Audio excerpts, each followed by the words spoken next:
Hola, buenos días a todos.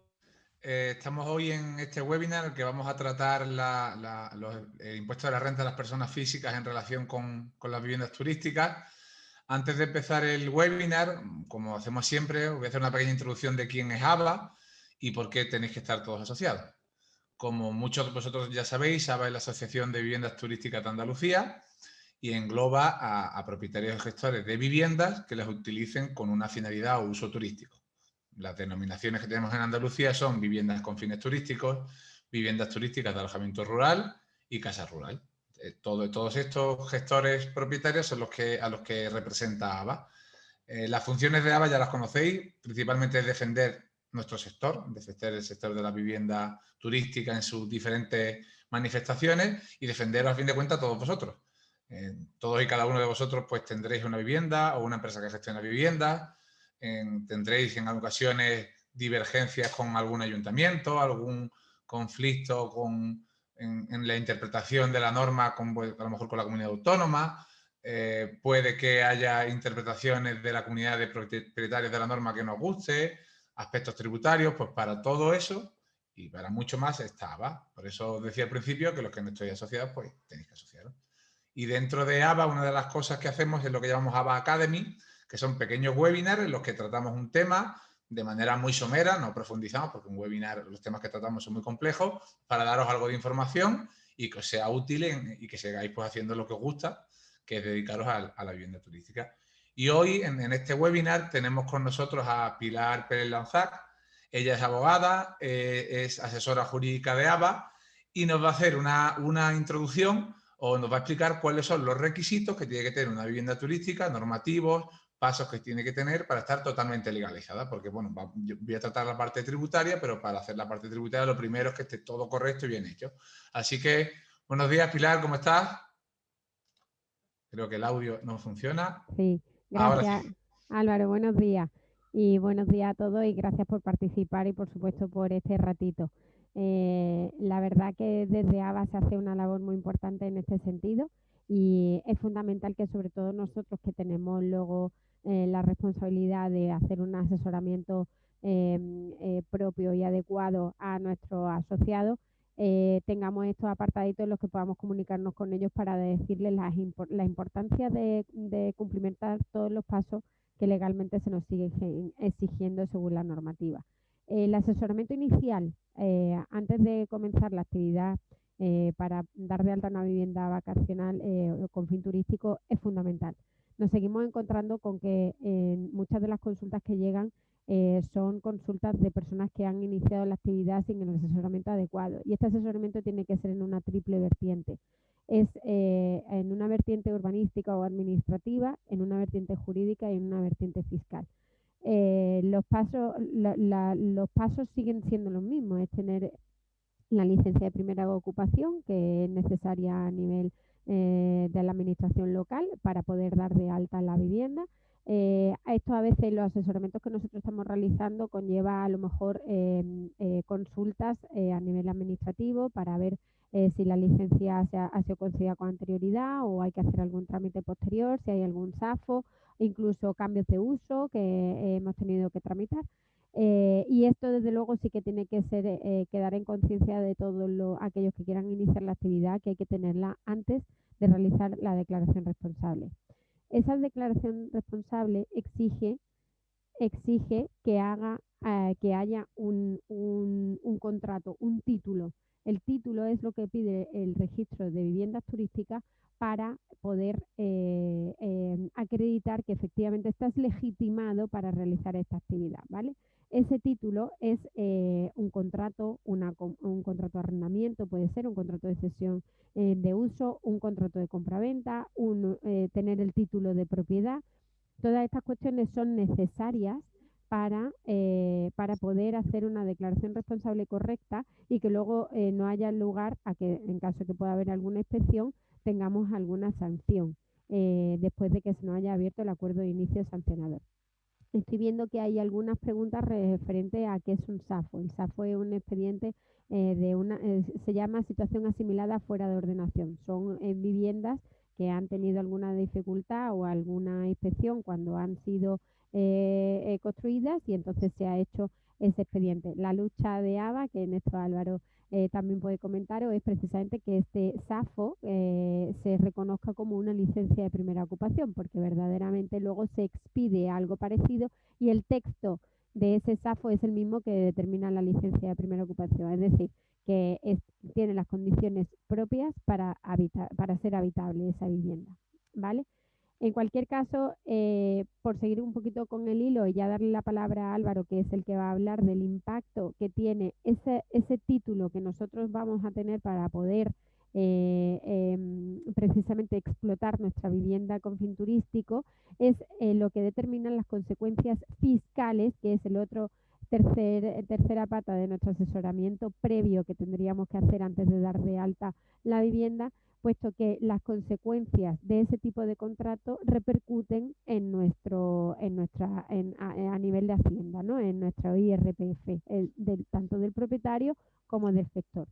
En cualquier caso, bueno, quería recordaros, pues eso, el asesoramiento previo en estas tres vertientes y, sobre todo, cumplimentar todos los requisitos que se exigen por ley, tanto a nivel de la Junta de Andalucía, como hemos dicho, con la declaración responsable, a nivel de administración local con la licencia de primera ocupación y a nivel de la administración del Estado, que es la Policía Nacional, es decir, dar de alta en el registro de viajeros a todos aquellos que se hospeden en nuestras viviendas, ¿vale? Os dejo que Álvaro os va a comentar en los diferentes tipos de contratos esa influencia que tienen a nivel fiscal, para que esas consultas, que es cierto que van llegando continuamente en este sentido, pues la podáis resolver o por lo menos tener una orientación. Álvaro. Pues muchas gracias, Pilar. Bueno, como comentaba Pilar, uno de los aspectos primarios a la hora de hacer la declaración de la renta con una vivienda turística es el título que tengáis. Muchos de vosotros seréis propietarios, entonces tenéis el título de propiedad y la tributación, ahora en un segundo paso la veremos, pero muchos de vosotros no sois el propietario del inmueble, sino que tenéis el inmueble, pues, o lo han cedido, o lo tenéis en arrendamiento, o lo tenéis en usufructo. Hay una casuística que va variando. En estos casos, cuando no sois los propietarios del inmueble, sino que ejercéis la actividad en base a un título que no es el de propiedad, en la inmensa mayoría de los casos la tributación va a estar en un apartado de la declaración de la renta que se llama rendimientos de capital mobiliario. Todos habéis escuchado hablar de rendimiento de capital inmobiliario, pero vais a estar en mobiliario. Esto es muy importante porque en rendimiento de capital inmobiliario, a la hora de hacer la declaración de la renta, el proceso es mucho más sencillo. Quiero decir, son dos casillas, ingresos y gastos. Ya está. Tenéis que hacer todo el cálculo, pues no sé, en una libreta, en una hoja de Excel. Yo siempre recomiendo tenerlo en una hoja de Excel porque se queda guardado en el ordenador, luego la libreta la perdemos. Pues lo tenéis todo ahí bien guardadito y si tenéis los ingresos por un lado, pues son los ingresos que habéis tenido por las diferentes plataformas, los ingresos brutos, y luego los gastos. Los restáis y esa es la diferencia. Mucho cuidado, que es que esto nos lo estamos encontrando en ABA un montón de veces, personas que han arrendado un inmueble para posteriormente explotarlo como vivienda turística, pero en ese contrato de arrendamiento principal, bien, no han dicho que la finalidad de ese arrendamiento era un posterior subarriendo o explotación de vivienda turística, sino que han hecho un arrendamiento de vivienda habitual, o bien, si sí han dicho que es para un uso distinto de vivienda con posibilidad de subarrendamiento, en este arrendamiento principal entre el propietario y el explotador, en el contrato no se ha especificado o en la factura no se está devengando IVA. Esto puede ser un problemático porque, dado que el contrato entre el propietario principal y el explotador es de un uso de naturaleza distinta a la vivienda, la finalidad no es satisfacer la residencia permanente de una persona, ese contrato lleva IVA. Entonces está habiendo problemas por parte de la agencia tributaria, que cuando hacen una revisión miran los ingresos y cuando miran los gastos en rendimiento de capital inmobiliario, como no hay facturas con IVA de ese alquiler, te los quitas de en medio. Y claro, evidentemente la carga tributaria es muy alta. Imaginaros que tenéis una vivienda alquilada, números inventados, estos números no son reales, y los voy a redondear para que sea más fácil. Por 1.000 euros al mes más IVA, 1.250. Y que de media lo estáis alquilando a 1.600, ¿vale? No es lo mismo que tengáis de ingresos netos 1.600 menos 1.250, o 1.600, suponiendo que lo hiciesen mal con IVA, menos 1.000, que serían 600, a que tengáis 1.600 de ingresos. O sea, el palo es muy grande, para hablar más claro. Entonces, este tipo de operativa, que es muy común, intentar hacerlo bien. Cuando hay casos que son familiares y cosas así, que no, es un piso de mi tía que me deja para que yo lo explote, pues igual, estas cosas hay que intentar hacerlas bien. Pues si ya sabes que es un contrato de usufructo, pues que, bueno, que lo hagáis en escritura pública, que le liquidéis el impuesto de donaciones, que lo hagáis todo de la manera correcta, porque sí, al principio es un poquito más tostón hacerlo bien, pero luego vienen los amigos de recaudación, si las cosas no están bien hechas, pues nos podemos llevar un susto. Entonces, como decía Pilar, en el ámbito de dar de alta la vivienda, lo ideal es ir haciéndolo todo bien, todo correcto, que no queden flecos sueltos, para cuando sí haya cualquier consecuencia, una en la tributaria, que esté todo bien hecho. Esta pequeña introducción era sobre el rendimiento de capital mobiliario. Como habréis visto, no me he detenido a analizar cada uno de los ingresos y de los gastos.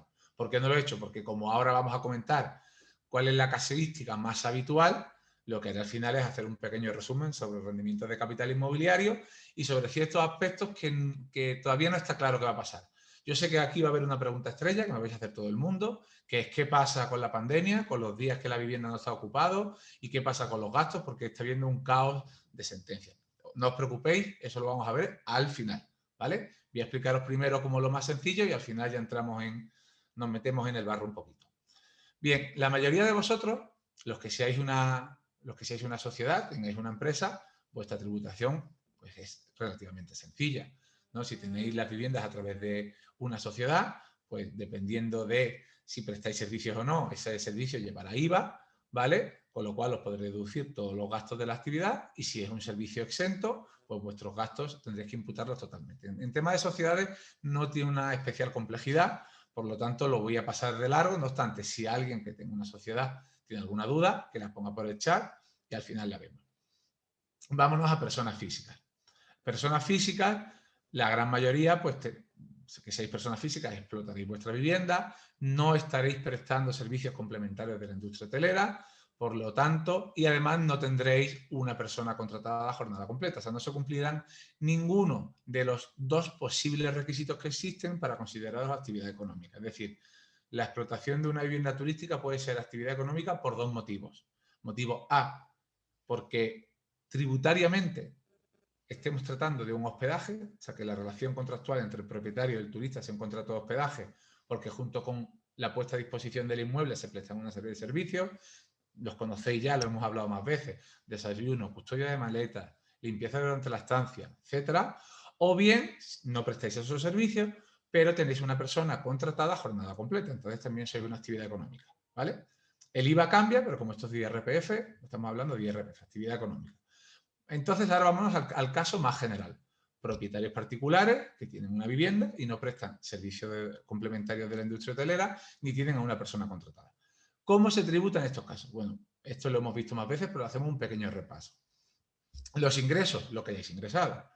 Dato importante, los ingresos brutos. Los ingresos no es lo que veis en el banco, porque la mayoría de vosotros, con las plataformas que trabajéis, os liquidan. Es decir, vosotros tenéis unos ingresos brutos, las plataformas os restan su comisión y os ingresan el resto en la cuenta bancaria. Bien, los ingresos vuestros reales son los ingresos brutos, es decir, generalmente lo que el turista paga. A eso tendréis una comisión de la plataforma, ¿vale? Y la diferencia entre ambos será lo que ingresa en el banco. Pues los ingresos vuestros son los brutos. El gasto de la plataforma es un gasto deducible, ¿vale? O sea que no os vais a pagar más impuestos por esto, pero que hay que hacerlo bien. Ingresos, los ingresos brutos. Gastos, los de la plataforma. Estamos en IRPF, pero voy a haceros una pequeña nota que es algo que suele ocurrir mucho. Hay diferentes plataformas, todas las conocéis, pero hay una de ellas que hace liquidaciones mensuales, no diarias, que cuando se emite la factura, abajo de la factura en chiquitito, pone operación con inversión del sujeto pasivo. Es decir, esta plataforma a los propietarios no os cobra IVA, sino dice que el IVA hay que invertirlo. ¿Esto qué quiere decir? Que vosotros sois los responsables de pagar ese IVA, porque no lo ha cobrado la plataforma. Como no estáis realizando una actividad económica y no estáis repercutiendo IVA, vosotros el IVA que soportáis no lo podéis deducir, sino que es un mayor gasto. Bien, en esta factura de estas plataformas, como no tiene IVA, vosotros estáis obligados a pagarle ese IVA a Hacienda. Se paga trimestralmente con un modelo que se llama el modelo 309, ¿vale? Evidentemente, ese gasto de IVA luego es deducible en la renta. Por lo tanto, ya tenemos claro aproximadamente los ingresos brutos. Tener en cuenta generalmente lo que paga el turista. Digo generalmente porque hay plataformas que lo que paga en la comisión suya la divide entre dos. Una parte la paga el turista y otra parte la paga el propietario. Entonces, no, ahí tenéis que mirar en la plataforma cuántos corresponde a vosotros. Los ingresos brutos. Y ahora ya, gastos, que es la parte importante. El primer gasto que tenéis, el de la plataforma. ¿Vale? Pues ese gasto, pues hay un apartado de gastos en la declaración de la renta y tenéis que indicarlo, el gasto de la plataforma. Segundo gasto que tendréis, pues el IVA que pagáis en el modelo 309, también será un gasto. Otro gasto que todos... sí, vale, Booking. Esto te lo hace Booking. Es que me han preguntado qué plataforma no lo iba a decir, pues sí, es Booking. En Booking, la factura de Booking abajo pone operación con inversión del sujeto pasivo. Los que trabajáis con Booking, tened cuidado con esto porque estáis obligados a presentar el modelo 309. Además, también en teoría, digo en teoría, tenéis que daros de alta en el registro de operadores intracomunitarios y presentar el modelo 349. Digo en teoría porque probablemente os vayáis a dar de alta y cuando os deis de alta, la agencia tributaria os diga, como no hacéis actividad económica, no os doy de alta en el ROI. El ROI es el registro de operadores intracomunitarios.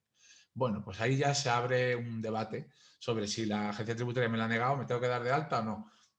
Pero bueno, el 309 tenéis que hacerlo y si os dais de alta en el ROI, pues mejor, ¿vale? Porque las consultas vinculantes que hay dicen esto. Si queréis, como estoy viendo que hay más preguntas, voy a terminarlo todo y al final voy respondiendo a las preguntas. Entonces, gastos que hemos dicho, gastos de la plataforma, el del modelo 309. Luego, otros tributos que se tengan, pues, por ejemplo, bueno, el IBI, principalmente, todos pagaréis un IBI. Tendréis también el seguro de la vivienda, ese es el seguro del hogar.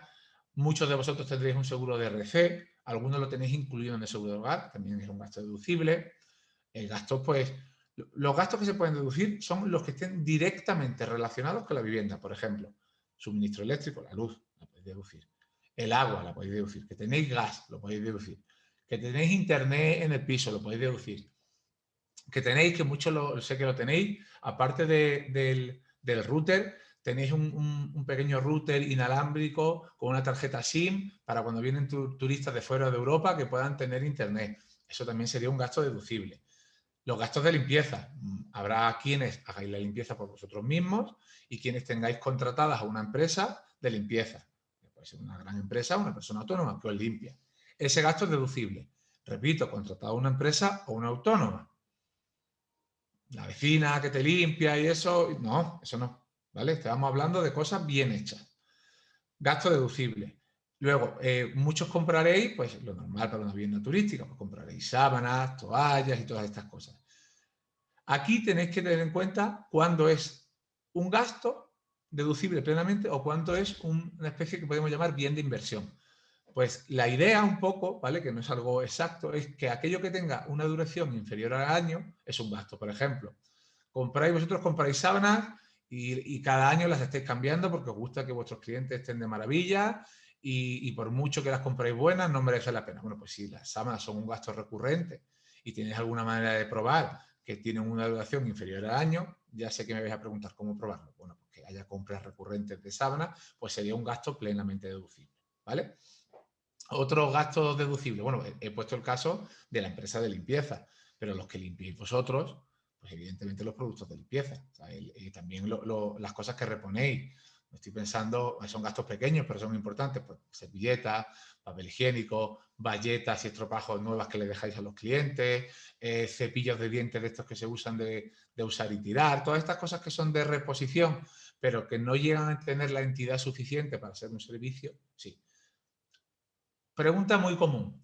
Yo a mis clientes le pongo paquetes de galletas y unas cápsulas de café. ¿Eso es un gasto deducible? No, yo diría que no. ¿Por qué? Porque en el momento que con una vivienda turística se preste un servicio de desayuno, ya entramos en el saco de actividad económica y tenemos que repercutir IVA. Si estáis en esa cosística, sí. Pero esto es un poquitín puñetero porque luego no vale con decir he puesto el café, las galletitas y los croissants, sino hay que demostrar que se está prestando un servicio de desayuno. Y esto a veces es muy complicado. O sea, la realidad es muy fácil porque lo estáis dando, pero probarlo a nivel tributario es complicado. Entonces, aquellos que tributéis por rendimiento de capital inmobiliario, como la mayoría, y pongáis un desayuno de regalo, eso no es deducible. ¿Por qué? Porque a nivel tributario eso se considera una liberalidad. Algo que hacéis porque queréis, que no estáis obligados. Y como no estáis obligados, no es deducible. ¿Vale? En cambio, sábanas, papel higiénico, los productos de limpieza, como eso es obligatorio tenerlo, entonces sí es un gasto deducible. Estoy pensando qué más gastos podemos tener deducibles. El seguro lo hemos comentado. Luego, bueno, están un gasto muy común que son el mobiliario que hayáis comprado. Porque a lo mejor una vivienda turística, pues le habéis comprado un sofá nuevo. O bueno, compartís todo el mobiliario. Habéis comprado una televisión, habéis comprado una lavadora, una nevera. Todo este es un gasto que se llama amortizable. ¿Qué quiere decir amortizable? Que es un gasto de manera, lo voy a decir muy simple, aunque no es exactamente así, que hay que dividirlo entre varios años. En concreto, el mobiliario en 10 años. Entonces, ¿qué quiere decir? Que si una lavadora te cuesta 200 euros, el año que la compres, suponiendo que la comprases el 1 de enero, pues el gasto de ese año serían 20 euros, que es el 10%. Prácticamente todos los gastos de mobiliario se amortizan al 10%, excepto lo que se llaman equipos de proceso de información. ¿Qué son equipos de proceso de información? Un ordenador, una tablet, un sistema informático que tengáis, pues no sé, a lo mejor tenéis un panel en la casa para que la gente cuando llega tenga un registro, o tenéis puesto, bueno, muy común, ¿no? Habéis puesto un ordenador con rutas de estos táctiles y entonces eso en vez de al 10, eso va al 25, los equipos informáticos van al 25%. Todo esto se amortiza y luego tenemos la amortización grande, que es la amortización de la vivienda. La vivienda que es vuestra tiene un coste, o sea, tiene un valor. Ese valor está como dividido en dos. Una es el valor del suelo, ¿vale? Como es la parte que te corresponde del suelo donde está hecho el edificio, y otra cosa es el valor del inmueble. El suelo no se amortiza porque el suelo no se deprecia. El suelo técnicamente, ¿no? No se deprecia nunca. Lo que se deprecia es el inmueble, pues los ladrillos como están y todas estas cosas, la estructura, las vigas. Entonces, de esa parte podéis hacer una amortización del 3% anual, ¿vale? Tenéis que calcular, coger en el recibo del IBI, que lo veréis, vendrá el valor catastral de la vivienda, valor catastral del suelo, valor catastral de la construcción. Y ahora cogéis el precio de compra de la vivienda, es decir, cuánto pagasteis por la vivienda, más ITP o IVA, más lo que gastáis en el registrador, en el notario, en la inmobiliaria, o sea, todo lo que os costó la vivienda, y hacéis una regla de 3. ¿Que el valor catastral es más alto que el precio de compra? Pues os fijáis en el valor catastral. ¿Que el valor de compra es más alto? Os fijáis en el valor de compra. Y le hacéis el 3%. Esto es un gasto importante porque puede reduciros la factura mucho, ¿vale? Y esos son un poco los gastos principales. A lo mejor se me ha quedado alguno del tintero. Como hemos dicho, si alguno tenéis una duda, oye, ¿este gasto sería deducible o no? Pues aprovechad y lo ponéis en preguntas y respuestas, ¿vale? Que ahora lo veremos. Ahora voy a entrar en la pregunta de Miguel, que es ¿qué pasa este año con la pandemia, con los días que yo he tenido la casa vacía y que no la podía alquilar porque es que había un estado de alarma y no me dejaban alquilarla? Y luego vamos a ver qué pasa con los famosos gastos deducibles, que si se prorratean en los días, que si no se prorratean, que han dicho las sentencias, ¿vale? Bien, con respecto a los días de estos de pandemia, la Dirección General de Tributos ha dicho que nos aguantemos, que esos días hay que hacer imputaciones de renta, es decir, que tienes que pagar como si la vivienda estuviese en disposición tuya y que nos aguantemos, o sea, que no hay tutía, ¿vale? Sé que es muy injusto, sé que a muchos os cabreará esto, pero es lo que han dicho, ¿vale? Otra cosa es que uno no estéis de acuerdo y queréis pelearlo. Vais a tener que llegar hasta el Tribunal Supremo mínimo, entonces por las cuantías a lo mejor no os va a merecer la pena meteros en camisa de 11 varas, pero está feo, ¿vale? Ahora vamos a ver la famosa sentencia que es muy recentita del Supremo, que ha dicho lo contrario a lo que estaban diciendo la mayoría, o bueno, una parte importante de los tribunales superiores de justicia. Voy a empezar por el principio. ¿Qué decían los tribunales superiores de justicia? Como todos sabéis, en una vivienda turística no lo tenéis alquilada el 100% de los días. Ojalá, a mí también me gustaría mi vivienda turística que se alquilase todos los días, pero no. Hay veces pues, que sale un cliente, entra otro, hay temporadas más flojas, incluso los que tengan las viviendas estrellas nunca van a tener una ocupación de un 100%, pueden tener un 90%, a lo mejor un año bueno, este año no. Entonces, ¿qué te decía la agencia tributaria? Oye, aquellos gastos que que no sean plenamente identificables con la vivienda turística, me los vas a prorratear entre los días que está ocupado. ¿Qué gastos son estos? Bueno, plenamente identificables, ¿cuáles son? Oye, pues los gastos de la plataforma son plenamente identificables. Aquellos que trabajéis con una empresa gestora, ¿no? O sea, que en vez de gestionar vosotros la vivienda, hay una empresa que os la gestione y os cobre una comisión. Esa comisión es plenamente identificable, pero luego hay gastos que se tienen, esté la vivienda alquilada o no. Por ejemplo, el gasto de suministro eléctrico, o sea, la luz la pagáis, alquiléis la vivienda, no. El agua la pagáis, internet lo pagáis, el IBI lo pagáis, el seguro lo pagáis. Las amortizaciones, que aunque no las pagáis son un gasto, se tienen. Entonces la agencia tributaria dice, no, pues estos gastos me los prorrateas. ¿Qué sistema de prorrateo utilizaban? Pues por días. Es decir, si tú has pagado 1.000 al año de luz, pues y lo has tenido alquilado 360 días, pues va a hacer una regla de 3. En vez de deducirte 1.000, te deduce la parte proporcional. Contra este criterio que seguía la agencia tributaria, fueron apareciendo varias sentencias de tribunales superiores de justicia que decían que no. Que cuando tú tenías una vivienda en disposición de alquiler, es decir, que no estaba alquilada, pero tú la tenías anunciada y tú estabas buscando un inquilino o un turista en este tiempo, esos gastos también eran deducibles porque tú no estabas disponiendo de la vivienda. ¿Qué tribunales superiores de justicia decían esto? Madrid fue el primero en decirlo, el segundo fue Cataluña, el tercero Valencia y el cuarto Andalucía. De hecho, Andalucía lo dijo hace muy poquito. Creo que fue en septiembre, octubre. O sea, no era jurisprudencia menor muy potente para hacernos pensar que podíamos deducirnos los gastos. Pues bueno, ahora ha llegado el Tribunal Supremo en una sentencia de hace un mes, creo que es, y ha dicho que de eso nada. Que los gastos solo se pueden deducir en los días que está alquilado. Es cierto que el caso en concreto es un caso radicalmente diferente a la vivienda turística. No es un caso de vivienda turística. Es una persona que había comprado una vivienda, la había reformado y estuvo casi un año sin alquilarla. No es este caso concreto, pero el razonamiento jurídico del Supremo es este. ¿Esto quiere decir que esto va a ser así para siempre y que no puede cambiar? No. Pero que para cambiarlo hay que llegar hasta el Supremo, explicárselo al Supremo otra vez y que quiera modificar su criterio. Esto no es fácil. Entonces, aquellos que queréis tener una posición tranquila, lo ideal es que lo prorrateéis. Si hay algún valiente que esté dispuesto a llegar hasta el Supremo, pues que mires el dinero, porque a fin de cuentas esto es dinero, si le merece la pena o no. En vivienda turística creo que casi nunca os va a merecer la pena. A lo mejor los que tengáis casas rurales, sí, porque se suele concentrar todo en fin de semana, en puentes y en vacaciones. Pero bueno, que es una cosa arriesgada.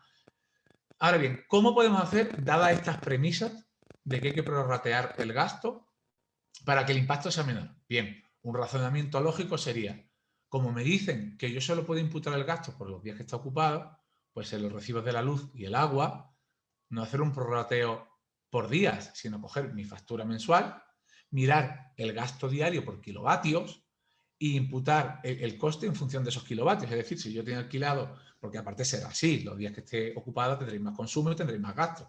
¿Qué pasa? Que esto hay que currárselo. Es decir, esto no es, no, esto pues tendréis que coger todas las facturas, un cuadro de Excel, hacer un cálculo de todos los kilovatios de los días que está ocupado, los kilovatios total, y ahí hacer una regla de 3 con el consumo. Esto es, sí, pues un rollo. Pero bueno, pues probablemente el impacto sea mayor y reduciría la carga tributaria. Digo que hay que hacerlo así porque si luego os lo pide la agencia tributaria, que lo tengáis todo muy justificado de por qué se han imputado, por qué se ha estado activado la mitad de los días, porque eso os había imputado más de la mitad del gasto. Pues tenéis que demostrarle que el gasto en kilovatios esos días ha sido mayor que los días que estaba vacío. Por eso se imputan esos gastos. Estos muchos a lo mejor pues no tendréis ganas de hacerlo porque es un rollo y después no lo hago, pero otros pues os guste más o tengáis más tiempo o queréis rascar un poquito más ¿no? la carga tributaria y os lo ocurréis y os lo hacéis. Pues es una manera. Y esto eran un poco la sentencia esta famosa que quería contar, que la verdad que ha sido un varapalo muy grande, porque la sentencia que teníamos en Andalucía ya hacía referencia al auto del Supremo. El auto, antes de emitir una sentencia al Supremo, hay un auto de admisión, donde dice, voy a tratar este tema por esto. Y la sentencia que había del TSJ de Andalucía hablaba de ese auto y entendía que el resultado debía ser que se pudiesen imputar los gastos totalmente, ¿vale? Por eso había mucha esperanza en esto, pero no. Es verdad que el caso es diferente, no tiene nada que ver con una vivienda turística, pero el razonamiento está ahí. Bueno, y ya aclarado un poco el tema principal, he visto que hay varias preguntas, voy a ir leyéndolas poco a poco, ¿vale? Y voy a intentar contestándolas. Si alguno veis que la pregunta no ha quedado, la respuesta no es completa, pues repreguntáis sin ningún problema. Voy a ir leyendo un poquito, que no se me pase nada. Buenos días. Bien, aquí hay una... mira, esta pregunta está muy bien hecha. No sé, me pone pregunta... sí, he puesto que lo respondía en directo. A ver quién la ha hecho, que me ha gustado un montón la pregunta. Bueno, Anónimo. Bueno, pues Anónimo, la pregunta que haces es muy buena. Me pregunta... que en una vivienda turística ha sustituido las encimeras, ¿no? Y las ha puesto de piedra. Y ahora me pregunta, ¿me puedo deducir eso tal cual o no? Bien, y esta pregunta es importante porque hay que diferenciar dos cosas. Y ya esta persona anónima lo apunta muy bien. No es lo mismo un gasto de reparación que un gasto de reparación y conservación que un gasto de mejora. Reparación y conservación, como su nombre indica, es que algo se ha estropeado y tú te has gastado dinero en ponerlo como estaba al principio o en arreglarlo. Ese gasto es totalmente deducible, sin prorrateo, sin nada. Es decir, tú tienes una encimera de madera que está estropeada y ahora viene, te la liman, te la barnizan, te la ponen bonita, ese gasto es totalmente deducible. Muy importante, muy, muy importante. Que en la factura o en el contrato que tengáis ponga que se trata de reparación y conservación. Es fundamental la factura, fundamental que ponga reparación y conservación. Ahora, que la encimera está estropeada y tú te la quitas y pones una nueva, pues entonces es un elemento nuevo que, dependiendo de si es mobiliario, por ejemplo, con una encimera, pues amortizará el 10%, pero si es un gasto estructural de la casa, que el ejemplo más concreto puede ser un cerramiento de una terraza, un cerramiento, una vivienda que no tiene la terraza cerrada y ahora la cerráis. Es un cerramiento, eso es una mejora de la vivienda. Por lo tanto, ese gasto lo que se hace es, se suma al valor de compra de la vivienda y se amortiza. ¿Cuánto? Al 3% este anual. Ahora que tenéis una terraza cerrada y arregláis el cerramiento, ese arreglo sí es un gasto deducible. Ese es el matiz. Creo que he respondido. Voy a seguir mirando preguntas por aquí. Vale, esta no es mía, esta no es mía, esta no es mía. Plataforma, esta la he dicho. Sí, ves, ya sabía lo que Patricia Torres me pregunta, ¿los gastos de comunidad se prorratean? Sí, se me había olvidado comentar los gastos de comunidad y, evidentemente, como hemos dicho, con este criterio que sigue la agencia tributaria y que el Supremo nos ha dado una colleja, pues sí, hay que prorratearlos igualmente, ¿vale? Porque decía, buena pregunta, Patricia, porque se me había olvidado, ¿vale? A ver.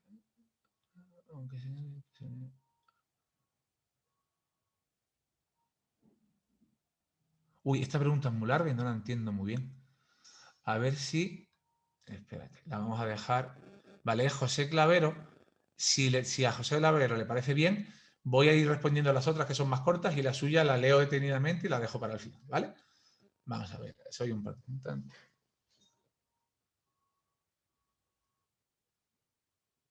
Fantástico. Aquí me pregunta Antonio, que es un particular, y que en la plataforma a pedirle sus datos le rechaza su NIF. Bien, esto es una película que tenemos. Yo supongo que la plataforma que te lo rechaza será Booking y porque está pidiendo el NIF sin el ES delante, ¿vale? El ES delante es lo que se llama el NIF IVA y para eso tienes que estar dado de alta en el registro de operadores intracomunitarios, que es lo que he comentado al principio. Entonces puede ser que la plataforma te lo rechace por eso.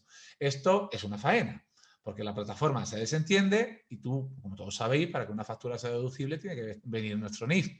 Entonces, que vosotros intentáis daros de alta en el ROI, en el registro de operadores intracomunitarios, y Hacienda lo echa para atrás porque no soy actividad económica, podéis hacer una reclamación, ¿vale? Indicando que tenéis una vivienda turística y que queréis darle de alta por esto y que yo sepa, lo están admitiendo. Ya os darán de alta el NIF IVA y ya esta plataforma pues ya os la permitirá, ¿vale? El coste de la alarma. Sí, señor, muy buena pregunta, muy buena pregunta. Mónica Domínguez, el coste de la alarma, evidentemente. El coste de la alarma es un sistema de seguridad, por lo tanto, tendrá un pago inicial, que será el aparato, o no, bueno, no sé qué contrato tendrá, un pago inicial, que será la máquina de la alarma, que esa será amortizable, y luego tendrá una cuota de mantenimiento de la alarma. En este caso, el coste de la alarma, hay dudas de si sería prorrateable o no. Yo creo, por desgracia, que el criterio de la agencia tributaria va a ser que sí, que lo prorratees. ¿Por qué vas a ese criterio? Porque pagáis más impuestos y está. Pero sí, es un gasto deducible, sin duda. Muy buena pregunta. Vamos a ver. Esta de espectador anónimo, que no será el mismo, que me pregunta qué pasa en caso de... Uy, espérate, que ahí lo he preguntado bien y se me va. Que pregunta... Ay, se me ha ido, perdón. Se llama en overbooking. Si tengo que pagar otro alojamiento en mi huésped, ¿esa factura es deducible? Evidentemente que es deducible. Siempre y cuando lo tengáis todo bien montado, me explico. Tenéis vuestra reserva, documentación que justifique el overbooking y que el overbooking es responsabilidad vuestra. Esto es un gasto relacionado con el arrendamiento de la vivienda turística. Entonces sí, pero factura. Tenéis que tener en este establecimiento en el que los habéis realojado, tenéis que tener la factura de este establecimiento y documentación, que supongo que serán pues correos, mensajes que intercambiéis con los turistas, donde decís que los tenéis que realojar. Igual es la misma plataforma la que te obliga a realojarlo. Bien, pues esto a fin de cuentas es tenerlo bien montado, pero sí, es un gasto deducible y eso sin prorrateo, gasto entero y para adelante. Vamos a ver. Antonio, ¿cómo puede solucionar este tema? Este va a ser Antonio el de... Sí, Antonio, ya creo que... Supongo que será el mismo Antonio, porque me pregunta cómo solucionar este tema, pues sí, la respuesta que le he dado antes. Bien. Otra persona. Sí, mira, este se me había olvidado. Me gusta que me hagáis preguntas, porque se me olvidan cosas. La hipoteca. Sí, señor, muy bien visto, es usuario, no pone el nombre. En la hipoteca, cuando pagáis la hipoteca, tendréis la cuota de la hipoteca, la letra se divide en dos partes. Uno es lo que es la amortización del inmueble, o sea, la amortización del coste del inmueble, lo que estáis pagando de la casa, y otra cosa son los intereses, ¿vale? Esos intereses son un gasto deducible, evidentemente. No solo los intereses de la hipoteca, sino imaginaros que vosotros tenéis una cuenta corriente en el banco y que el banco, que es un poquito, bueno, como todos sabemos, te mete una comisión todos los meses de 10 euros cuando tú solo tienes eso para la hipoteca, que en teoría no puede hacerlo, pero eso es para otro webinar, ¿vale? Pues todos esos gastos de la cuenta asociados a la hipoteca son deducibles. O sea, los intereses de la hipoteca, que eso normalmente en el borrador de la renta viene y si no el banco lo envía, o sea, los gastos de la hipoteca, el gasto y todos los gastos o comisiones de mantenimiento que os cobre el banco por tener esa cuenta asociada a esa hipoteca. O sea que, buena pregunta, que aparte se me había pasado. Perfecto. Jesús Gómez me pregunta, ¿solo alquila primavera-verano vía Booking? ¿Cómo se gestiona el tema IVA? El modelo 309. El modelo 309 es un modelo que se presenta trimestralmente, donde coges pues, todas las facturas que tienes de Booking, le calculas el 21% a la factura de Booking, no a lo que facturas tú, a lo que te cobra el Booking, y ese 21% se lo ingresas a Hacienda. Esto lo podéis hacer vosotros con vuestra firma digital. Es un modelo que no es especialmente complejo y es simplemente pagar, o sea, no tiene más cosas. Eso sí, como me preguntaban antes, ¿qué pasa con el 349? En teoría, cuando pagáis el 309 tenéis que estar de alta en el 349. Conozco muchos casos que están pagando el 309 desde hace muchos años, no están en el 349, pero es porque solicitaron el alta y la agencia tributaria se la denegó. Entonces eso es como una especie de salvaguarda, ¿no? De cómo me vas a multar por no estar dado de alta en el ROI en el 349 cuando tú mismo me lo has denegado, ¿no? Hay otros que no, que han dicho, no, yo insisto porque yo quiero hacer lo correcto y creo que lo han recurrido y se lo han permitido, que es como debería ser. O sea que sí, modelo 309, lo bueno es que no hay que presentarlo, no es como cuando te das de alta en IVA, no sé si alguno tiene un local comercial o es autónomo. El modelo 309 se presenta solo cuando salga a pagar, si no, no se presenta. O sea, no es un modelo que haya que presentar a cero, solo cuando salga a pagar. ¿Vale?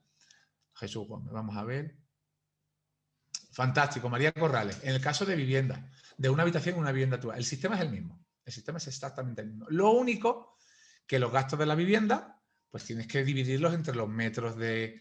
O sea, si tienes una vivienda con salón y 2 habitaciones y cocina, y tú a nombre del cliente pones a disposición la habitación y una parte de la cocina, pues tienes que hacer un cálculo de, bueno, la habitación tiene 15 metros, o me he dicho mucho, ¿no? La habitación más la parte de la cocina son 15 metros, mi casa tiene 90. Bueno, pues haces una regla de 3 de los gastos y esa es la parte que te vas imputando, excepto, evidentemente, los gastos de la plataforma. Pero la tributación de una habitación o de una vivienda completa es muy similar, lo único que tienes que hacer es el cálculo por metros. Vamos a ver. Vale, esta pregunta que me hace Salvador es muy buena pregunta. Me pregunta, ¿los gastos de gasolina por desplazamiento al apartamento se pueden deducir? En mi caso, la factura es porque vive muy lejos. Vale. ¿En rendimiento de capital inmobiliario? No. O sea, gasolina, la única que podéis deducir es los que tengáis una casa rural y tengáis algún tipo de caldera con gasoil y cosas así. La gasolina del coche no. Es más, siendo actividad económica, La gasolina tampoco es un gasto deducible, a no ser que seáis una sociedad y en casos muy particulares. Una persona física, el gasto de gasolina, olvidaos porque no es deducible casi nunca. Es verdad que los que sean autónomos se podrán deducir el 50% de IVA, pero personas físicas y gasolina, no. Me pensaréis, me diréis, pero es que yo lo utilizo de verdad para mi vivienda turística, y sí, yo lo sé, pero es que lo van a tirar para atrás. No, el criterio que van a seguir en rendimiento de capital inmobiliario es que no es un gasto directamente imputable a la vivienda, aunque todos sabemos que si tienes que ir en coche a hacer un check-in lo es, pero no lo entienden así. Y en el caso de que sea una actividad económica, porque entienden que el vehículo lo utilizas para fines profesionales y fines particulares, y tú tienes que demostrar lo contrario. No sé cómo vais a demostrar que el coche está siempre quieto y que no lo usáis un viernes para ir al Mercadona para comprar vuestras cosas. Es muy difícil. Entonces, el gasto de gasolina, en resumidas cuentas, no. Vamos a ver. La del TSJ, es que no sé cuál me pregunta. Supongo que será de Andalucía. Pues es de septiembre. Si queréis ahora luego por el chat, os pongo la sentencia, ¿vale? Ahora os la escribo ahora cuando terminemos. Vamos a ver. Claro, me pregunta Ana Muñoz que si la amortización sobre el valor de adquisición es el del 3% del total o hay que aplicarle el porcentaje. No, no. Primero calculamos cuánto es el valor de la construcción, ¿vale? ¿Eso cómo se hace? Con el IBI, o sea, con los valores catastrales. Imagina que te pone valor catastral 100, valor de la construcción 40 y valor de suelo 60. Pues el valor de la construcción el 40%. Ahora yo me voy al valor de compra y le calculo el 40%. A ese valor, o el valor catastral, que sea más grande, a ese valor es al que le calcula el 3%, ¿vale? Pero siempre la construcción, ¿vale? Lo que se conoce como el vuelo o construcción, no el suelo. Vamos a ver.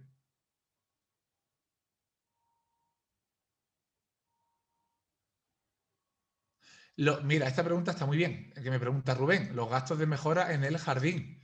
Claro, pues depende de cuál sea la naturaleza del gasto. Entiendo que si es que pones plantas, se puede considerar un mobiliario para asimilarlo a una decoración, pero si en el jardín lo que haces es que a lo mejor le pones un escalón y lo pones a 2 niveles y algo más estructural, pues sería un mayor coste de adquisición de la vivienda. Depende de la naturaleza del gasto, pero en principio sí. Evidentemente, césped, planta, bueno, el mantenimiento del césped no, el mantenimiento del césped es como limpiarlas, así está lo que es cortar el césped, arreglarlo, gastos de jardinero, eso sí son gastos deducibles totalmente. Esto pasaba, es que en los que tenéis villas o casas unifamiliares, o los que tenéis VTAR o casas rurales, esto es un gasto muy habitual, el gasto de la zona exterior de la casa rural de la villa, por supuesto. El IFN con ese multipronóstico de alto en el rojo. Vale, me pregunta Miriam, que ya sí tiene el NIF IVA, pero que no está presentando el... ¿No?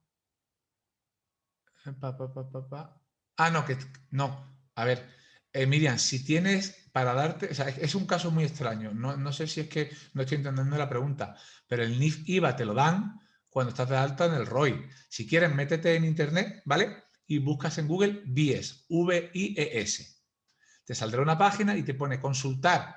Y tú pones tu DNI, porque pone ya LES y te dirá si estás dada de alta o no. Si tienes NIF IVA, lo lógico es que estás de alta en el ROI, a no ser que sea un caso particular que no estoy entendiendo. El 309 cuando se presenta trimestralmente, los primeros 20 días de enero, los primeros 20 días de abril, los primeros 20 días de julio y los primeros 20 días de octubre. Solo en los casos que tengáis facturas, si no, no. Vamos a ver otra por aquí.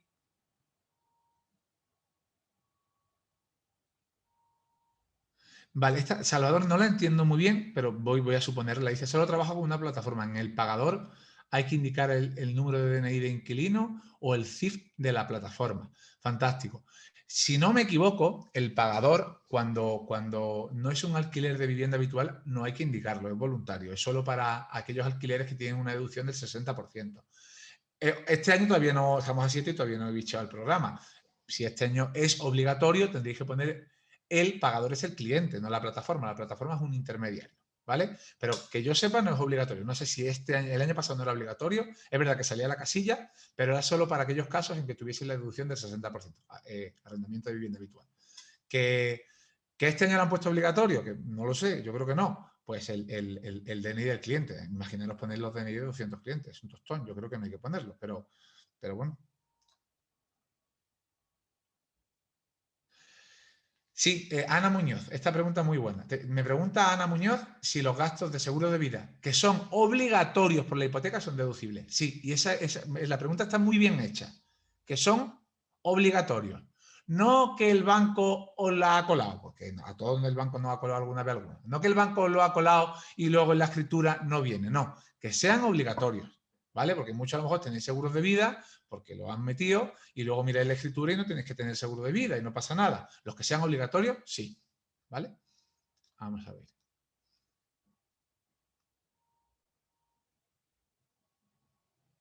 Bien, este espectador anónimo me hace, no sé si es el mismo de antes, ¿qué pasa con el overbooking?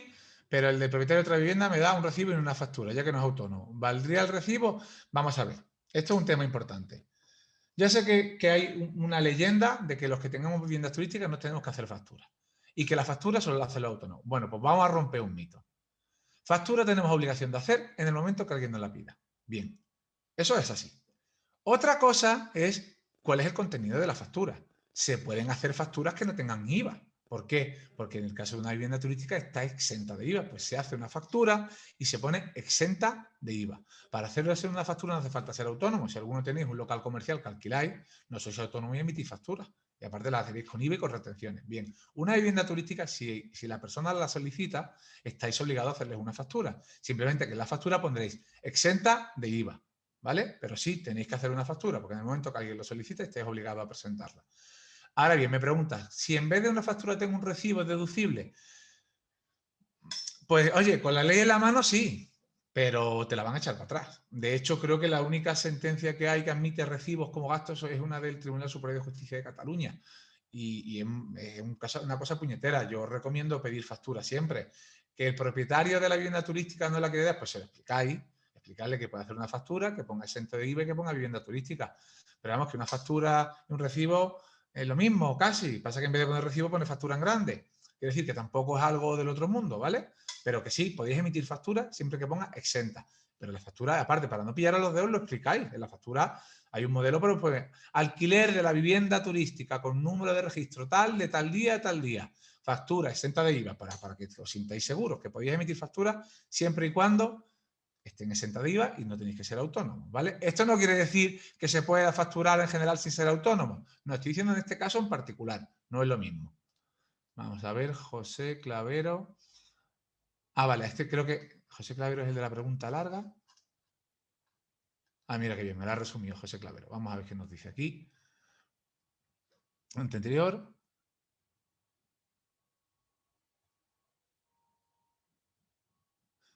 Ah, vale. Me pregunta José Clavero que él gestiona viviendas de terceros. Entiendo. Si no es así, que me repregunta José. Claro, la renta se le imputa al propietario. Quiero decir, la renta es imputable al propietario de la vivienda. Tú eres un gestor que lo que haces es, para ese propietario, gestionarle su vivienda. Tu ingreso como tu actividad económica será tu comisión. Pero la renta imputable es al propietario. ¿Cuál? El bruto, el total. No sé si a lo mejor tú cobras si le pagas a tu propietario o tu propietario cobra directamente de Airbnb y te liquida a ti. Pero el ingreso bruto es para el propietario y tus ingresos, tus facturas son un gasto deducible para el propietario. Si no eres la pregunta, pues pregúntamelo otra vez.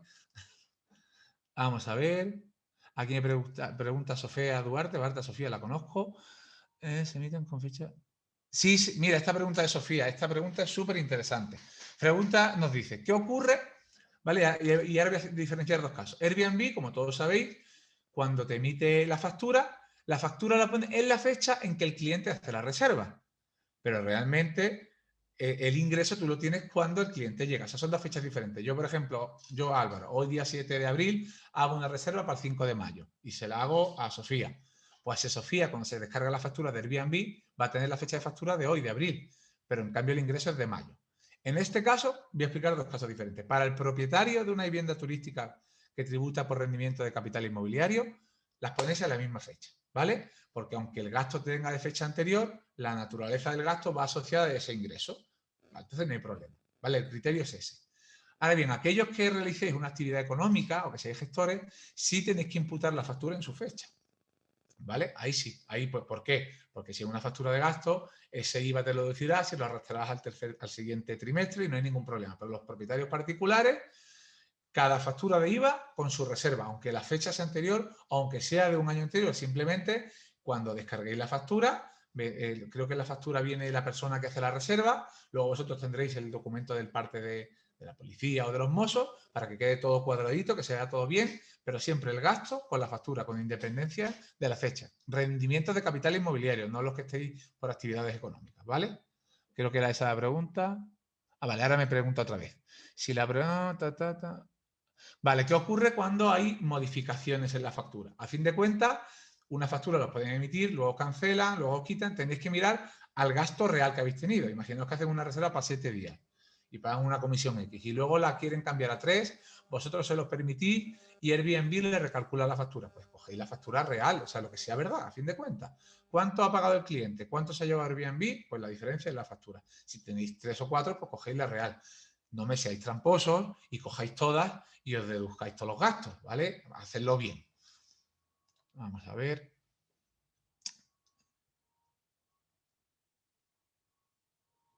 Perfecto, me pregunta Regina. Si tengo la vivienda alquilado varios meses, ¿no? Creo que es a una misma persona, ¿la tributación sería igual que en turístico? Depende.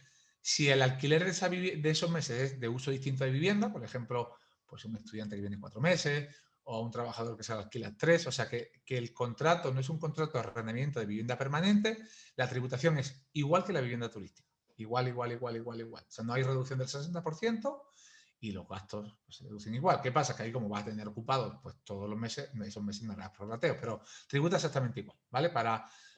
Tributariamente, en el momento que un arrendamiento no sea vivienda habitual, ya sea vivienda turística, alquiler a trabajadores, alquiler una empresa para que aloje a sus trabajadores y que os den los DNI de los trabajadores, alquiler para un estudiante, es todo lo mismo. Es uso distinto de vivienda sin que sea actividad económica. Vamos a ver aquí María Corrales. No, claro, claro. La pregunta de María Corrales, muy buena pregunta. Me pregunta María Corrales, ¿qué ocurre cuando alquilo una habitación en mi vivienda habitual? Mi vivienda habitual. ¿Los meses que no está alquilada hay que hacer imputación de renta? No, no, ahí no, porque es tu vivienda habitual. En la vivienda habitual está exenta de hacer imputaciones de renta. O sea, si es tu vivienda habitual, no, ahí no se hacen imputaciones de renta. Pero bien visto, María, una pregunta interesante. Uf, la pregunta que me hace María Cuoto es muy, muy, muy compleja para responderla por aquí. Me pregunta, pues una pregunta que muchos habréis hecho, ¿qué interesa más, tributar como persona física o crear una sociedad limitada? Que es la más general. Depende de muchísimos factores, de muchísimos factores. No es solo ver cómo se paga menos, porque eso de que se paga menos realmente es una ficción. La que paga menos es la empresa, no la persona. Y una empresa es una persona nueva, no una persona de carne y hueso como nosotros, es una persona en papeles, por así decirlo, pero ese dinero es de la empresa. Entonces, no es una cosa que se pueda responder así de buenas a primeras. Como regla general, y voy a decir una cosa que a lo mejor es contrario, con viviendas turísticas, cuando uno es el propietario, no suele ser interesante crear sociedades. No suele ser interesante. Para vivienda turística no suele ser interesante. Evidentemente hay que ver caso por caso porque muchas veces la sociedad, el crearla no es tanto por el aspecto tributario, sino el principal es la responsabilidad. Una sociedad limitada tiene la responsabilidad limitada. Entonces, tener los inmuebles en la sociedad y la actividad de la sociedad hace que el patrimonio personal de la persona esté protegida. No, no, o sea, pero eso es otras cosas que no son tributarias. Es una pregunta demasiado larga y extensa y que aunque me pusiese a explicarlo hay que hacer números, ver muchos factores para poder responderla. Miriam. Ah, lo tengo. Vale, que le repita cómo se da, cómo lo miras si está dado de alta. Pues mira, pones en Google VIES, que es BIES, ¿vale? Y si quieres pon BIES AEAT, Agencia Española de Administración Tributaria. Y ahí te saldrá una pantallita que pone comprobar si alguien está dado de alta en el ROI. Y ahí pones tu DNI y te saldrá. Pero me extraña mucho que tengas el NIF-IVA y que no esté en el ROI, que puede pasar, pero es un caso muy, muy raro. Eso tendrías que hablarlo pues, con la persona que te dio el NIF-IVA. Pero es muy extraño, es muy extraño. Es que tendríamos que verlo. No puedo ayudarte más en este webinar, lo siento. Mira, esta pregunta de prestador anónimo. Este anónimo pregunta mucho, ¿eh? Dice, soy propietario y tengo una VFT. ¿Tengo que hacer lo del tema de la protección de datos? ¿Se puede deducir? Pues claro, sí, la protección de datos tenemos que hacerla. O sea, cuando un cliente viene, estamos recogiendo datos personales del cliente. No solo en la ficha, de la policía, sino que los que estéis en Andalucía estaréis haciendo el documento obligatorio que nos obliga el decreto. Entonces ahí estamos tomando el nombre de la persona, el DNI, claro, tenemos que tener lo de la protección de datos. Si lo estáis tomando en papel, lo de la protección de datos es que, ¿sabes? Que tengáis estéis dado de alta en la plataforma esta de protección de datos, que lo podéis hacer vosotros solos o con una empresa de estas que cobran 90 o 80 euros al año, y claro que es un gasto deducible y sin prorrateo, eso sí. Vamos a ver. No, me pregunta José Gómez, ¿para el 309 hay que ser autónomo? No, el 309 lo puede hacer cualquier persona, no tiene nada que ver con ser autónomo, absolutamente nada, no. Vamos a imaginarnos, tienes una vivienda turística, una casa rural, una VTAR, y tú trabajas de asalariado en tu empresa, y esto lo tienes como un ingresillo extra. Tributas por rendimiento de capital inmobiliario, pues nada, el 309 lo presentas sin ser autónomo, no hace falta. Vamos a ver. Buenos días solo. Vale.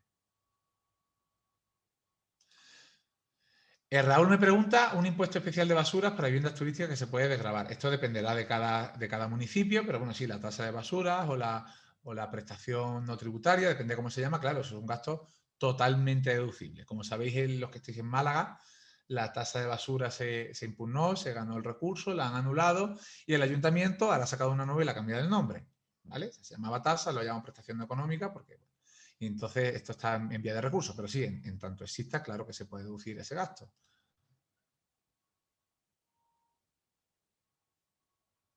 Vale, esta pregunta que me hace Pilar es interesante. A ver, voy a leerla despacio, ¿vale? Me pregunta Pilar Lozano. Yo soy autónoma y siempre realizo la factura con fecha de salida del cliente. Así me aseguro que no cancela y hacer doble trabajo de factura. ¿Está bien así? A ver, la factura se realiza en el momento de devengo de prestación de servicio. ¿Eso qué quiere decir? El momento de devengo de prestación de servicio es o cuando cobro o cuando se realiza el servicio. Un criterio, ¿vale? Puede ser cuando se finaliza el servicio, otro criterio puede ser cuando en que empieza. Yo soy más partidario de hacerlo cuando empieza. No obstante, hacerlo cuando termina tampoco estaría mal del todo, pero yo soy más partidario, o sea, quiero decir, en reservas de 2 días, si te viene una reserva de 3 meses, no, tendrás que hacerlo cada uno en su mes. Pero bueno, si son reservas de 2 días, hacerla, o de 3 días, hacerla el miércoles o hacerlo el viernes, no te va a cambiar mucho. Aunque yo sí es verdad que creo que el criterio debe ser cuando se presta el servicio se presta cuando se inicia. Estamos hablando fecha de salida, otra cosa es fecha de entrada. No sé qué sistema tendrá. Supongo que a lo mejor tienes algún tipo de cancelación que permite a una persona venir una noche y si la ha reservado 7 a la mitad irse. Vale, pues en ese caso, si estás en ese caso concreto, para no tener que hacer rectificaciones, pues sí, puedes hacer la factura cuando se vayan. También puedes hacer la factura cuando se vayan poniéndole la fecha de entrada, aunque no esté perfecto, pero sería otro método. Vale, a ver. Málaga Centerflat, este me suena. Claro. Si la empresa gestora me pregunta Málaga Centerflat, el tema de la protección de datos, cuando ya tienes una empresa gestora y lo hace, claro, hay esta empresa gestora que estará actuando como mandatario. Uno de sus trabajos va a ser hacer la protección de datos, por lo tanto ya lo está haciendo esta empresa en tu nombre. Entonces no tienes que hacerlo 2 veces porque ya lo están diciendo en tu nombre. Tiene que darse de alta. Vale, lo del IVA comunitario es empresa gestora. Una empresa gestora tiene que hacer el IVA intracomunitario cuando la factura de la plataforma venga a nombre de la empresa gestora. Es decir, yo soy una empresa gestora y alguno de vosotros tiene una vivienda. Y yo le cobro pues un 30% de los ingresos netos, es decir, quitada la comisión de la plataforma. No es lo mismo que mi comisión sea mi 30% más la comisión de la plataforma a que mi comisión sea solo el 30%. Dicho más sencillo, si la factura viene a nombre de la empresa gestora tiene que hacer el modelo 349 y presentarlo. Y además, ese gasto se lo tendrá que repercutir al propietario como un gasto suyo. Que la factura viene al nombre del cliente, es el cliente del propietario. El propietario tiene que hacer el modelo 349 y el 309. Al final, el propietario va a pagar lo mismo, ¿vale? Se paga lo mismo, ya sea porque la empresa gestora la factura de la plataforma se la refactura y le añade el IVA, ¿vale? O porque al propietario se le envía la factura de la empresa de la plataforma y él paga el IVA. Al final es igual. Es igual. Cosa diferente es que la empresa le envíes al propietario la factura de la empresa ahí de la plataforma y él no quiere pagar el 309. Bueno, pero es que no está pagando. Pero el efecto tributario es exactamente el mismo, no cambia nada. Bien, ¿cómo se realiza la imputación de rentas del IRPF? Se hace en función del valor catastral. Esto es lo bueno, ¿vale? Es que el programa de Hacienda te lo hace automático. Le pones en si ha habido alguna modificación o revisión en el valor catastral para que en vez del 1,1 te coja el 2 y te lo hace automático, ¿no? ¿Vale? Simplemente le pones los días que ha estado vacío y te lo calcula. Y yo creo que ya están todas. Voy a mirar el otro chat a ver si se me ha pasado alguna, porque hay un montón de mensajes. Vale. Vale, creo que son las mismas. Vale, mira, esta me pregunta Santi, que como la estoy leyendo por el chat de preguntas y por el otro, me pregunta Santi, en el caso de que una vivienda está cedida a una empresa de alquiler turístico y ella se encarga la gestión integral, asumiendo los gastos de booking, limpieza y ella ha prestado estos servicios a los huéspedes, ¿se considera que tenga actividad económica? Bien, es que la pregunta tiene su qué, porque cuando dices está cedida, ¿a qué te refieres? Quiero decir, estar cedida puede ser que tú a la empresa le cedes el inmueble para que él ya la gestione en tu nombre, en cuyo caso, si hace eso que está haciendo, sí, tú estarías realizando una actividad económica porque la empresa está actuando como mandataria tuya, o se la puede ceder como si fuese un arrendamiento. Tú se la alquilas a esa empresa y esa empresa la explota por su cuenta, en cuyo caso no estás realizando una actividad económica, pero sí tendrás que facturarle con IVA a la empresa. Es que no sé cuál es tu caso, es que la palabra cedida es un poquito puñetera, entonces como no sé cuál es la realidad, pues sería así. Si quieres, Santi, explica un poquito mejor y te decimos. ¿Hay algún gasto que no se tenga que prorratear? Pues sí, lo hemos dicho antes, el gasto de la plataforma no hay que prorratearlo, el gasto de la empresa gestora no hay que prorratearlo. O sea, los gastos que sean única y exclusivamente relativa a la vivienda turística. Que pagáis a un arquitecto para que haga el tema este de la licencia de primera ocupación, no hay que prorratearlo. Que pagáis a una gestoría para que haga el alta de la vivienda turística, no, eso no hay que prorratearlo, ¿vale? Prorratearlo son los gastos que se tienen, esté alquilada o no, pero los gastos que sean plenamente identificables con la vivienda turística, eso no hay que prorratearlo. O sea que si no hubiese vivienda turística no existiría. Vale, estamos por aquí. Este lo hemos dicho. Este lo hemos mirado. Este lo hemos visto.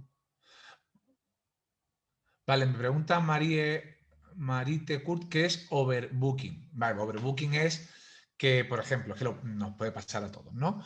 Imaginaos que tenéis vuestra vivienda en varias plataformas, ¿no? Y ahora pues os llega una reserva por una plataforma. Como las plataformas en los calendarios no se sincronizan automáticamente, o sea, lo hace en 3 momentos al día, justo en ese momento, antes de que eso sincronice el calendario, os llega por otra plataforma a la vez. Y ahora tenéis 2 reservas el mismo día. Eso es un overbooking, una sobrecontratación. Habéis contratado 2 veces para lo mismo. Esto, pues lo ideal es que no pase nunca.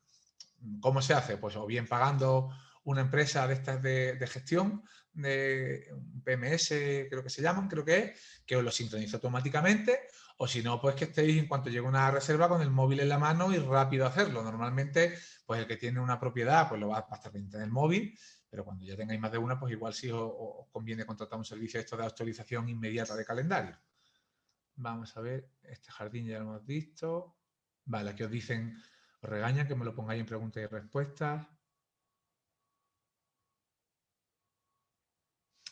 Gisela Pérez dice, ¿podrías ampliar la exención de IDA, que supongo que será IVA, en facturas de apartamentos turísticos? Pensaba que era el 10%. Bien, la pregunta de Gisela. Gisela ha dicho apartamentos. Es que no es lo mismo.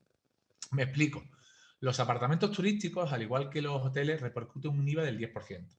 Pero porque los apartamentos turísticos generalmente, no siempre, no son viviendas.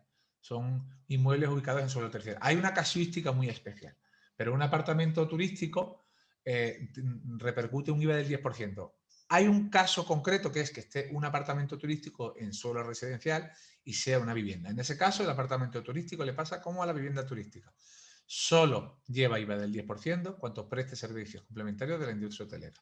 Si no, es exento. Es decir, un inmueble que esté calificado urbanísticamente como vivienda y que se explota turísticamente, generalmente vivienda turística, casas rurales en casi toda España son viviendas, en Andalucía las Vetar, y algunos apartamentos turísticos en algunos municipios que se permite que tengan suelo residencial, para que repercutan IVA al 10%, como la realidad material del inmueble es una vivienda, tienen que prestar servicios complementarios de la industria hotelera. Los apartamentos turísticos que normalmente van a tener, son edificios que van a tener una recepción. Entonces la recepción ya es un servicio complementario de la industria hotelera y ya baja al 10%. Pero como una vivienda turística normalmente no hay recepción, no tiene limpieza todos los días, no da desayuno, pues está exento. Además, cuidado con esto porque muchos a lo mejor decís, oh, me voy a comprar una vivienda nueva, de obra nueva, y entonces, claro, a mí me interesa ponerle de vivienda turística y repercutir el 10% porque me deduzco el 10% de la compra de la vivienda.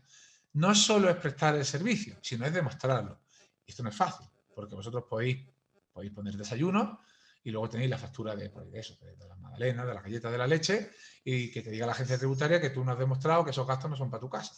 Esto es muy puñetero, ¿vale? Ahí yo sé que lo que se está utilizando, las personas que quieren prestar servicios de la industria hotelera, los dos casos más usuales es o tienen una empresa que tiene una recepción y contratan con esta empresa servicio de recepción y pueden demostrar que tienen un servicio de recepción, o lo que hacen es con alguna cafetería, algún bar que haya cerca de la casa, contratan un pequeño desayuno, por lo mejor un café y una tostada, y que el bar le haga facturas al propietario indicando servicio de desayuno a clientes y que tenga todas las facturas mensuales. En ese caso tendríamos una prueba consistente de que estamos prestando servicios complementarios de la industria hotelera y podríamos repercutir IVA y deducirlo. En casos contrarios, no. Álvaro, en 2 minutos termina el webinar. Vale, pues nada, rápido. Me preguntan que si tenemos una hipnosis del webinar en inglés. Que pues mira, pues lo comentaré con Ava. Igual podríamos hacer uno en inglés. Lo que sí nos gustaría primero hacer un sondeo, a ver cuántas personas hay interesadas y si hay un grupo apañadito de gente que le puede interesar, pues lo montamos en inglés y lo repasamos todo. Es lo mismo, pero lo hacemos en inglés entero. Lo voy a consultar con Ava. Me pregunta Blanca si pueden hacer inspección retroactiva. Claro, hasta 4 años para atrás Hacienda te puede comprobar, ¿vale? Otro que me pregunta si como una vivienda turística hay que declararlo en la policía. Sí, siempre, siempre. La policía siempre. Una vivienda turística tenéis que daros de alta en hospederías y declararlo todo esto. Y aparte esto es muy, muy, muy importante. Muy importante, porque las sanciones son grandes. Esto sí, hay que hacerlo siempre. Vale, la pregunta de la SL...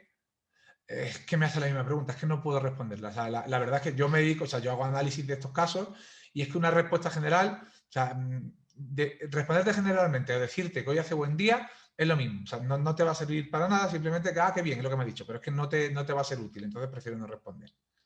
Ahora lo cerramos. Sí, esto ya está. Sí, la grabación se va a hacer la grabación y ya está, porque ya estamos terminando.